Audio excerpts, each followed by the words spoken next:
আপনাদের সবাইকে ওয়েলকাম জানিয়ে শুরু করছি আজকে নতুন একটি ভ্লগ। আমি শর্মিষ্ঠা। আশা করি আপনারা সবাই খুব ভালো আছেন, সুস্থ আছেন, আর আমরাও বেশ ভালো আছি।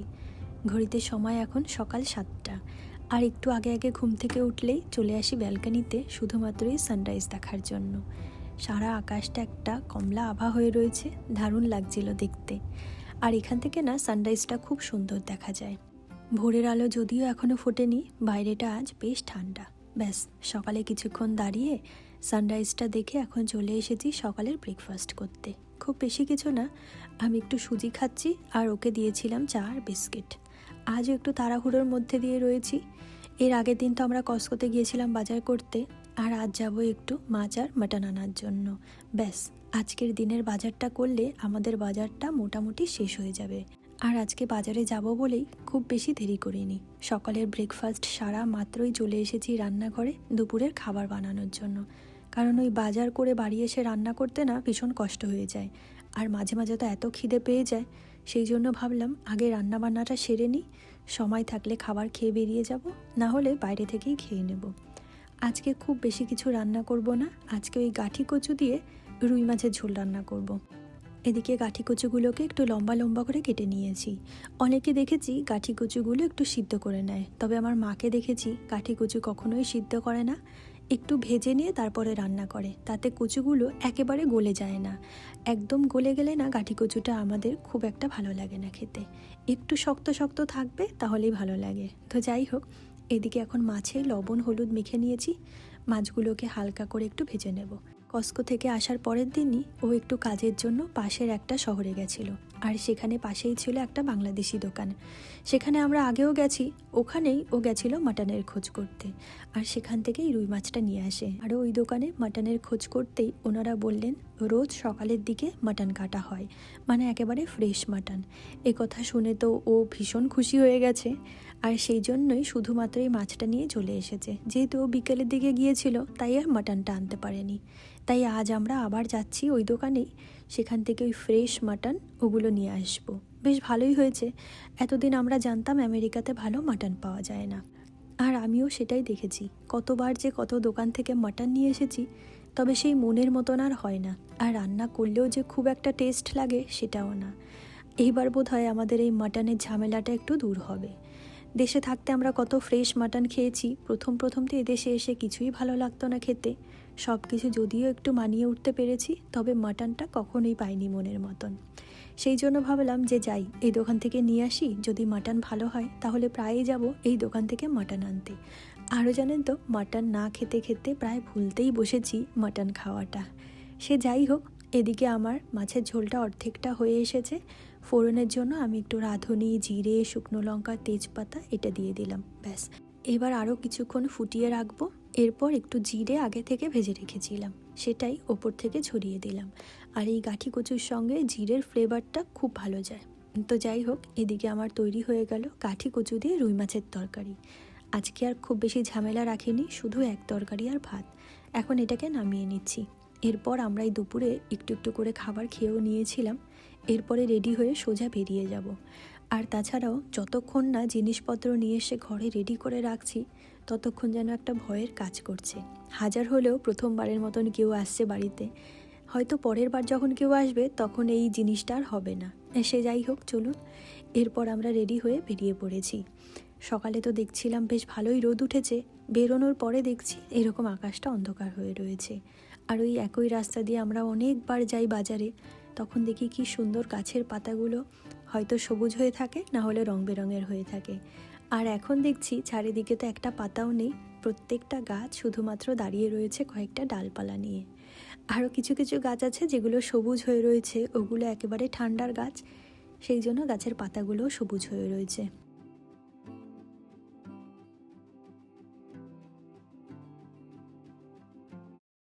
তো যাই হোক, চলুন আমরা চলে এসেছি হাট বাজারে। আর এখানে না আমরা আগেও এসেছি, তবে এই মাটনের ব্যাপারটা জানতাম না। আসা মাত্রই দেখলাম এখানে কি সুন্দর সর্ষের তেলের বোতলগুলো সাজানো রয়েছে। এখানে আসার পর আমরা যদিও সর্ষের তেলটা খাই না, তবুও কিছু কিছু জিনিস আছে যেগুলোতে একটু সর্ষের তেল দিলে ভালো লাগে। যেমন এই ভাপা টাইপের জিনিস বা সিদ্ধ ভাত, আর একটু সর্ষে ইলিশ, এগুলোর জন্য একটা ছোট দেখে সর্ষের তেলের বোতল নিয়ে নিলাম। এরপর আমরা সোজা এসেছি মাছ কিনতে।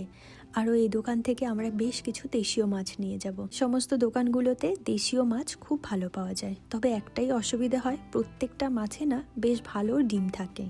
আমি একবার একটা চাঁদপুরের ইলিশ মাছ নিয়ে গেছিলাম এখান থেকে, যার ভেতরে প্রচুর ডিম ছিল, তবে মাছটা বেশ টেস্টি ছিল। তবে আজকে খুঁজছিলাম একটু ছোট ওজনের, যার ভেতরে ডিম থাকবে না।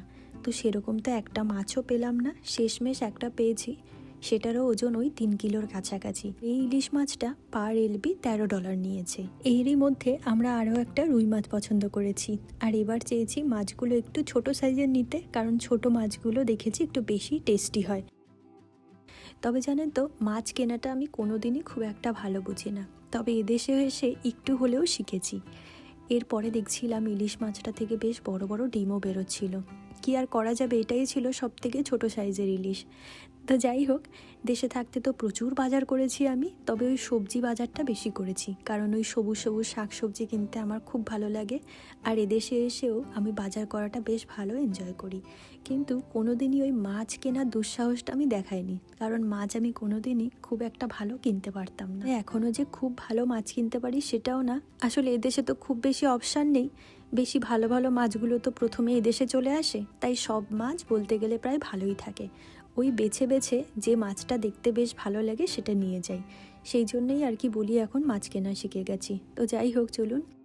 এদিকে রুই মাছটাকেও কাটতে বসিয়ে দিয়েছি, আর এবার আর আমি কোনো গোটা মাছ ঘরে নিয়ে যাচ্ছি না, সব মাছই আমি এখান থেকে কেটে একবারে ছোট করে নিয়ে যাচ্ছি, যাতে বাড়ি গিয়ে আমার আর কাটার ঝামেলা করতে না হয়।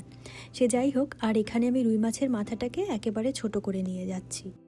এদেশে এই রুই কাতলা মাছগুলোর দাম না অন্যান্য মাছের তুলনায় খুব কম হয়, আর এদেশে ছোট সাইজের রুই কাতলা মাছ একদমই পাওয়া যায় না। সব থেকে কম যদি পাওয়া যায় সেটা ওই 5 কেজির। আমিও একদম ছোট সাইজেরই একটা খুঁজছিলাম, তবে এটা ওই 7 কেজি 100 গ্রামের মতন। আর এখানকার এই রুই কাতলা মাছগুলো পার এলবি $3 করে নিয়েছে। অন্যান্য মাছের তুলনায় কিন্তু অনেকটাই কম, তবে এগুলো না খেতে ভীষণ টেস্টি হয়। তো যাই হোক, চলুন। এদিকে মাছ কাটা তো হচ্ছে, আর এর মধ্যে আমি ভাবছি দিদিরা এসেই থাকবে 2 থেকে 3 দিনের মতন, তার মধ্যে আমি কবে যে কোনটা খাওয়াবো। তবুও ভাবছি সব জিনিস একটু বেশি থাকুক, তবে কোনো জিনিস যেন একটুও কমতি না হয়। হাজার হলেও এই প্রথমবারের মতন আমার নিজের কেউ, বলতে পারেন আমার রক্তেরই কেউ আমার কাছে আসছে, সেটা যে কি আনন্দ যা বলে বোঝাতে পারবো না। আর আমার সঙ্গে সঙ্গে না ওরও খুব আনন্দ হচ্ছে।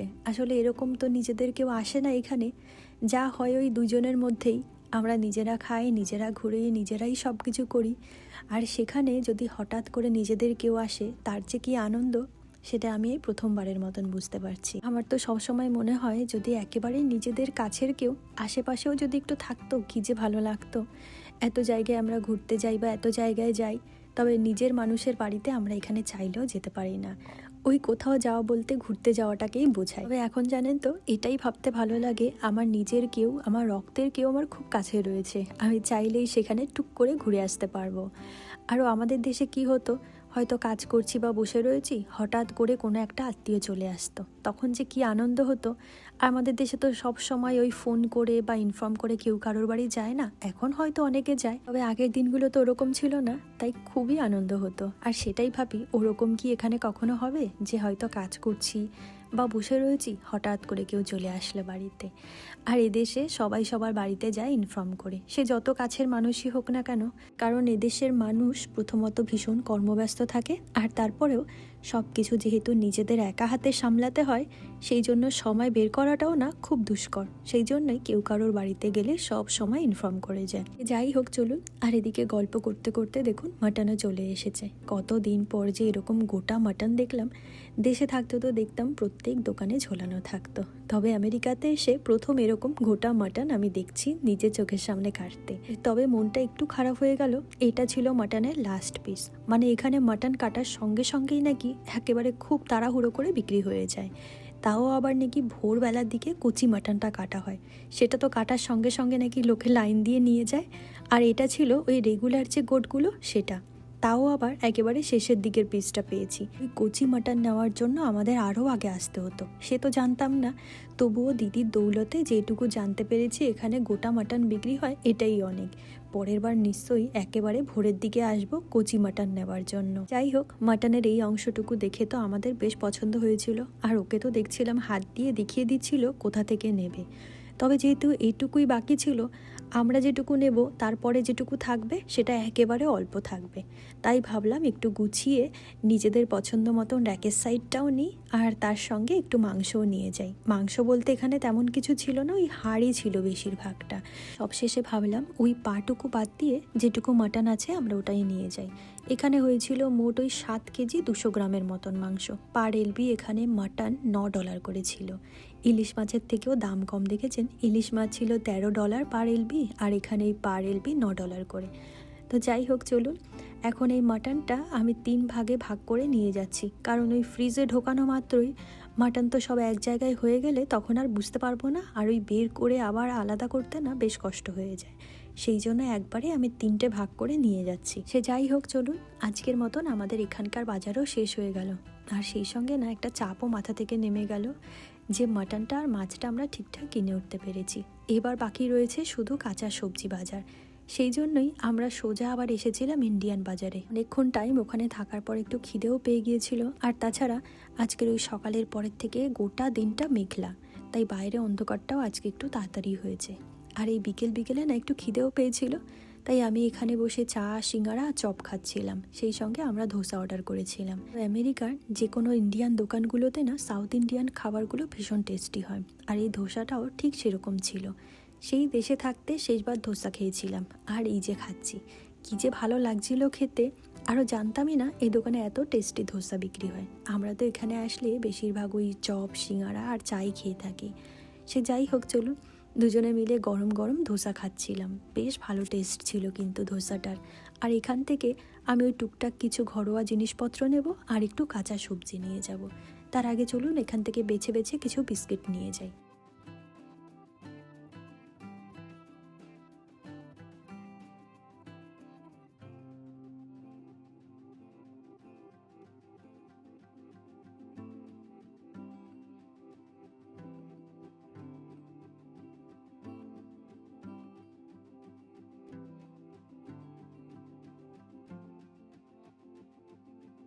চলুন এদিক থেকে কিছু মশলাপাতি, ঘরোয়া জিনিস নেওয়ার পরে সোজা এসেছিলাম কাঁচা সবজি নেওয়ার জন্য। আরও আজকে দেখছিলাম এত সুন্দর কচি ভেন্ডিগুলো এসেছে, তবে এগুলো না রান্না করার আর সময় হবে না, সেই জন্য এবার আর নিলাম না। এখন কিছু টমেটো নিয়ে নেব।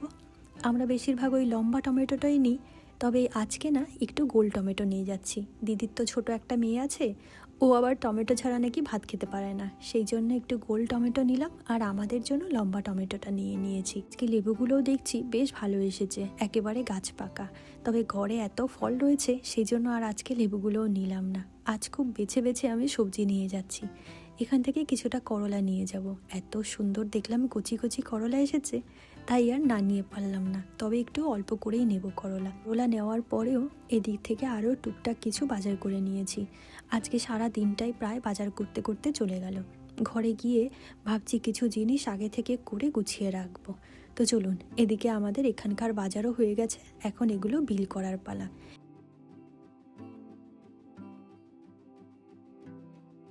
আর এদিকে আজকেও না বিস্কিটের ওখানে গিয়ে দেখলাম সেই বিস্কিটটা বিক্রি হচ্ছে, যেটা আমরা ছোটোবেলায় খুব খেতাম। তাই ভাবলাম এটা দুটো নিয়ে যাই সঙ্গে করে। যাই হোক, এদিকে বাজার করা শেষ করে ঘরে চলে এসেছিলাম। এরপর রাতের খাবার খেয়ে পরের দিনের প্রিপারেশান শুরু করে দিলাম। ভাবলাম আজ রাতে মিষ্টিগুলো বানিয়ে রাখি, কালকে থেকে রান্নাগুলো শুরু করব। আর এই মিষ্টিগুলো 2-1 দিন ফ্রিজে থাকলে রসটাও বেশ ভালো টেনে নেবে, তাহলে এগুলো খেতেও বেশ টেস্টি হবে। সে যাই হোক, প্রথমেই ভাবলাম আজ বানাবো একটু রসমালাই। অন্যান্য দিন তো ঠাকুরের জন্য বানাই, সেখানে আমি ডিম ব্যবহার করি না। আজকে ভাবলাম ডিম দিয়ে রসমালাই বানাবো। তাই এখানে আমি কিছুটা মিল্ক পাউডার নিয়ে নিয়েছি, আর এখন একটা একটা করে ডিম ফাটিয়ে এটা ভালো করে মেখে নেব। বাজার করে এসে একদিকে তো আমরা ক্লান্ত ছিলামই, কিন্তু এই জিনিসগুলো যখন আমরা বানাচ্ছিলাম কোথা থেকে যে এত এনার্জি পেয়েছি জানি না, আর ভীষণ আনন্দ হচ্ছিল। আরও সেই একই সঙ্গে ভাবছিলাম কতক্ষণে যে আমরা এক জায়গায় হব। আরও আপনাদেরকে যে দিদির কথা আমি এতক্ষণ ধরে বলছি, ও কিন্তু আমার একেবারে নিজের পিসির মেয়ে। আপনাদের হয়তো আগেও বলেছি আমার বাবারা 8 ভাই বোন, তার মধ্যে আমার পিসি কিন্তু 3 জন। এ হলো আমার মেজো পিসির মেয়ে। আর আমার এই পিসির বাড়ি হলো শ্যামনগরে। কত যে আমরা একসঙ্গে মজা করেছি, আনন্দ করেছি।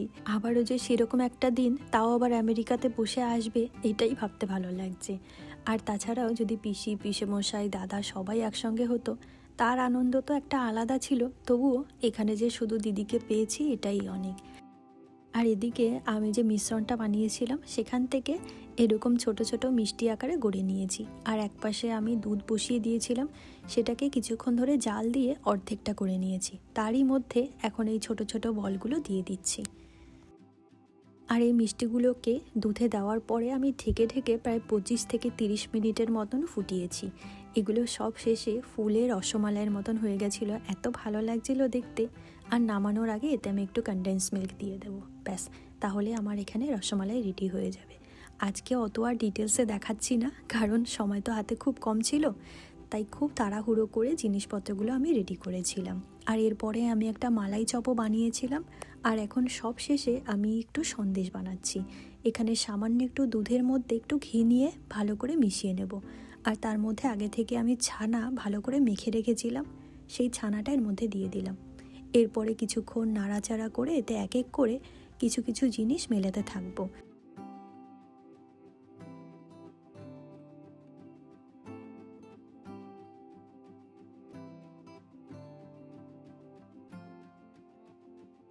এদিকে ঘিয়ের সঙ্গে ভালো করে ছানাটাকে মিশিয়ে নিয়েছি। তারপর এর মধ্যে এক এক করে চিনি, কনডেন্স মিল্ক দিয়ে আরও একটু কিছুক্ষণ নাড়িয়ে চাড়িয়ে তাতে একটু গুঁড়ো দুধ, একটু এলাইচি পাউডার আর রঙের জন্য আমি এতে একটু কেশর দিয়েছিলাম। তাতে এটা দিয়ে সন্দেশ বানালে হালকা একটু হলদেটে রঙ হয়, একেবারে মিষ্টির দোকানের মতন। হ্যাঁ, তো ব্যাস, ছানাটাকে আমি সব কিছু দিয়ে খুব ভালো করে মিশিয়ে নিয়েছি। এটা এখন পুরো পারফেক্ট সন্দেশ বানানোর জন্য। ছানাটাকে নামিয়ে নিয়ে এই চৌকো বাটির মধ্যে আমি একটু চেপে চেপে সেট করে নিচ্ছি। তো ব্যাস, এখন এর উপর থেকে আমি আমার নিজের পছন্দ মতন জিনিস দিয়ে একটু ডেকোরেট করে নেব, যাতে একেবারে মিষ্টির দোকানের মতন লাগে।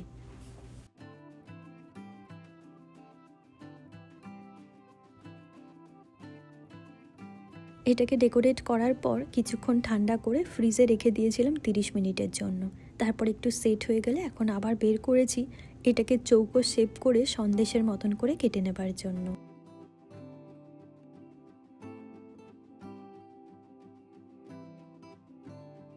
সন্দেশটা আমার এদিকে সেট করা রেডি, আর এদিকে আমার মালাই চাপও রেডি হয়ে গেছে। তাই সব কিছু এখন বাটির মধ্যে করে নামিয়ে রাখছি। আর একদম দুধের মধ্যে ঢেকে এগুলোকে রেখে দেব ফ্রিজে 1 রাতের জন্য। তাহলে সব মালাইগুলো মিষ্টির মধ্যে ঢুকলে সেটা আরও বেশি ভালো লাগে পরদিন খেতে। সে যাই হোক, চলুন সব কিছু এখন এক এক করে সেট করে রাখার পালা। তবে এগুলো রাখার আগে ওপর থেকে আমি কিছু ড্রাই ফ্রুটস ছড়িয়ে দিচ্ছি। আর এটাকে একবারে বের করব দিদিরা আসলে।